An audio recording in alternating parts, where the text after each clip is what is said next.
সন্দীপ ঘোষের বাসভবনসহ ৪টি স্থানে দুর্নীতি তদন্তে সিবিআই অভিযান।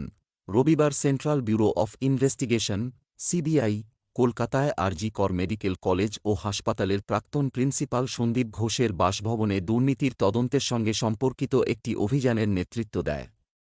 সিবিআই এই মামলার সাথে যুক্ত আরও ৪টি স্থানে তল্লাশি চালাচ্ছে।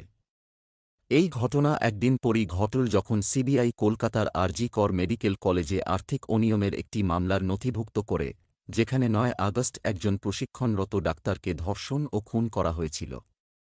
ক্যালকাটা হাইকোর্টের নির্দেশে পশ্চিমবঙ্গ সরকার কর্তৃক গঠিত স্পেশাল ইনভেস্টিগেশন টিম সিট থেকে তদন্তের দায়িত্ব গ্রহণ করেছে সিবিআই।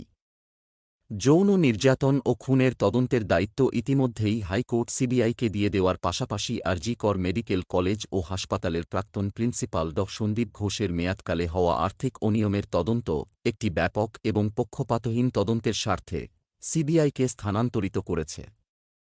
কোর্ট এই আদেশটি দেন ড আক্তার আলীর দায়ের করা একটি আবেদনের ভিত্তিতে, যিনি 2023 সাল পর্যন্ত হাসপাতালের ডেপুটি সুপারিনটেনডেন্ট ছিলেন। আলী বুধবার হাইকোর্টে একটি আবেদন করেন, যেখানে তিনি গোয়েন্দা অধিদপ্তরকে ইডি তদন্ত করার জন্য অনুরোধ করেন যে ঘোষের মেয়াদকালে ওঠা দুর্নীতি ও আর্থিক কেলেঙ্কারির অভিযোগের বিষয়ে।